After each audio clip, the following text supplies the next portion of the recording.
हिंदू संस्कृति में कन्यादान का अपना विशेष महत्व होता है, पर नरसिंहपुर जिले में जन्मी आईएएस तपस्या परिहर ने इस परंपरा को तोड़ दिया है। उन्होंने अपनी शादी में पिता से कन्यादान नहीं कराया। उनके इस कदम में परिवार ने भी उनका साथ दिया। इस वजह से ये शादी अब सुर्खियों में बन गई है। दरअसल हिंदू मान्यताओं के मुताबिक पिता अपनी पुत्री को कन्या के रूप में वर पक्ष को कन्या की रस्म के लिए दान करता है, लेकिन इस मान्यताओं को लेकर तपस्या का मानना सबसे अलग है।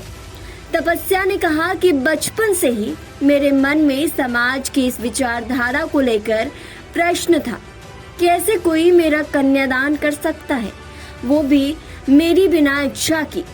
यही बात धीरे धीरे मैंने अपने परिवार से चर्चा की। इस बात को लेकर परिवार भी मान गए और वर पक्ष भी इस बात के लिए राजी हो गए। बगैर कन्यादान किए भी शादी की जा सकती है।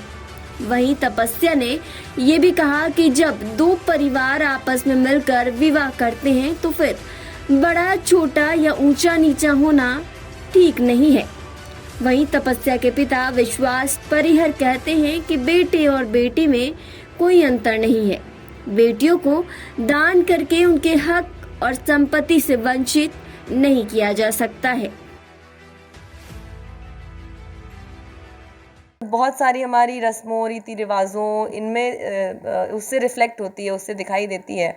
तो उसी तरह से एक चीज़ कन्यादान मुझे लगती थी कि कन्यादान क्यों करना है, मुझे समझ नहीं आता था क्या लॉजिक है। इस बारे में पापा से, घर के बाकी सदस्यों से बात भी होती रहती थी। तो तभी से ये था कि नहीं, कन्यादान तो नहीं करना, शादी होगी तो देखा जाएगा, कोई अच्छा व्यक्ति मिला तो, मगर जब भी होगी तब कन्यादान तो नहीं करना है। क्योंकि बहुत अजीब लगता है सुन के भी कि मुझे पर्सनली कि मुझे कोई दान कैसे कर सकता है।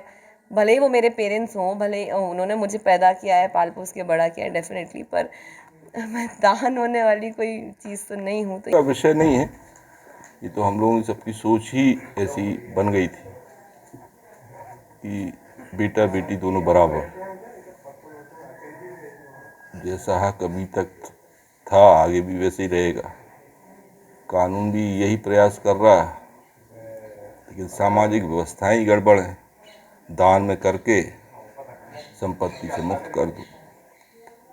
सबसे बड़ा विषय तो यही है, बेटों का पूरा हक अधिकार और बेटियों को दान करके हक से वंचित कर दो। तो हमारी यही सोच है कि जैसा बेटों का हक वैसे बेटियों का।